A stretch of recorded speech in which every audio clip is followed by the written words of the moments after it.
So on January 14, 2020, support for Windows 7 will no longer exist from Microsoft. So what can you do before that date or even after that date? Are you wondering what's going to happen with your Windows 7 installation that you have on your computer right now? Well, stay tuned and I'm going to let you know all the details.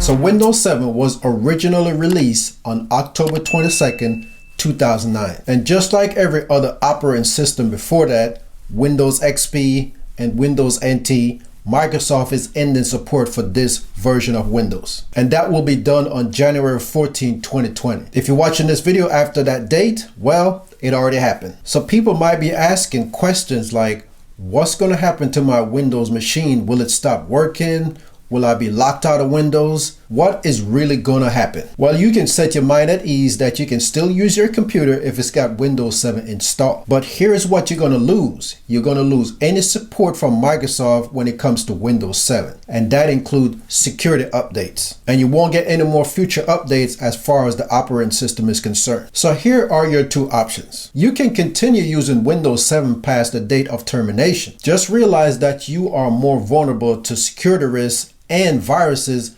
beyond that date of termination. And that's because you won't receive any security patches to fix those vulnerabilities. And your other option is to upgrade to Windows 10. Now, for a private person sitting at home, you can choose if you want to upgrade to Windows 10 or just stick with 7. Although I would recommend that you do that upgrade to prevent yourself from any future security risks or viruses. But for a business or company, you don't want to take that risk. You might want to do that upgrade to prevent yourself from those security risks or viruses that can bring your company down, which will try to help protect your company from security breaches. Now, upgrading from Windows 7 to 10 is all going to be based on the age of your computer. So if your computer is old as Windows 7 itself, you might want to consider doing an upgrade as far as the hardware and just get a whole new PC that already have Windows 10 installed. If you have a more recent computer that's still running Windows 7, then software update might be the path that you want to take. So your cheapest update is going to be the software update. Now, here are some things to consider if you're doing the software upgrade. You want to check to make sure the hardware that you have in your system is compatible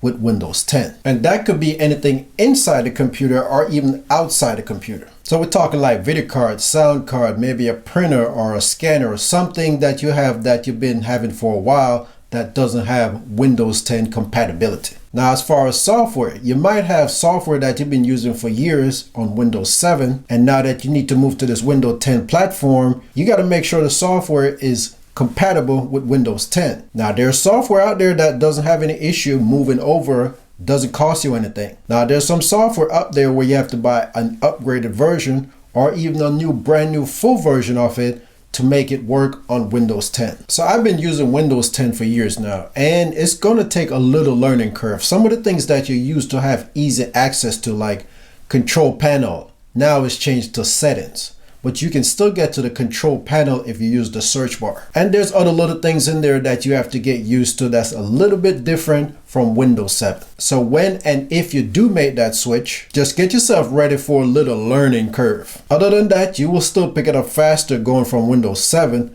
to Windows 10 than if you actually went from Windows 7 to Windows 8. Okay, so that's the details of the end of life for Windows 7. All right, so whether you choose to upgrade or stay, just remember, if you're staying, you're going to be at your own risk. And if you decide to upgrade, you're going to have a little learning curve. Plus, you need to make sure your software and your hardware can survive that transition. All right, so if you have any questions about moving from Windows 7 to Windows 10, go ahead and leave it down there in the comment section. I will help you out as best as I can. I want to thank you for taking the time for watching this video. If it was helpful, go ahead and give it a thumbs up. Have a good one, and I'll see you next time.